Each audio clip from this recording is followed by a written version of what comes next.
মহারাজকে লকআপের ভেতরে দেখে সুবিনয় মানসিকভাবে ভীষণ ভেঙে পড়েছে। পূজা মহারাজকে বলে, আপনি দয়া করে বাবাকে শান্ত হতে বলুন না বাবা। বাবা, আপনি দয়া করে শান্ত হন, আমরা সবাই তো আছি, সবাই মিলে ঠিক ওনাকে এই বিপদ থেকে উদ্ধার করব।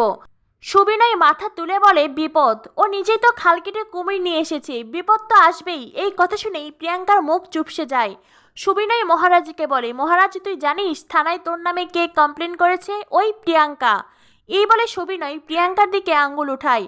আর প্রিয়াঙ্কা তো ঘাবড়ে যায়। মহারাজ প্রিয়াঙ্কার দিকে কটমট করে তাকিয়ে থাকে। পূজা, মহারাজের বন্ধুরা সকলেই অবাক। প্রিয়াঙ্কা ধূর্ত শিয়াল সেটা সবাই জানে, কিন্তু মাত্র একদিনে মহারাজের এত চরম ক্ষতি করতে পারে। পূজা অনেকে বলে, তুই কোনো চিন্তা করিস না, আমি তোর জামাইবাবুকে ঠিক নির্দোষ প্রমাণ করবই। পূজার মা বলেন, আর সেটা তোকেই করতে হবে।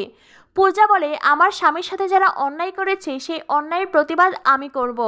এরপরেই দেখা যায় পূজা মহারাজের জন্য খাবার বানিয়েছে। পূর্ণিমা পূজাকে বলে, তুমি কার জন্য টিফিন নিয়ে যাচ্ছ? পূজা বলে, মহারাজের জন্য।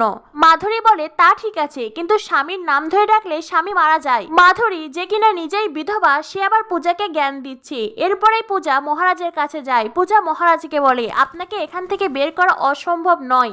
সৌরভ বলে, কিন্তু এতটা সহজও নয় পূজা বৌদি। মহারাজ তখন মনে মনে ভাবতে থাকে, তবে কি সত্যি আমি অন্ধকারে তলিয়ে যাব?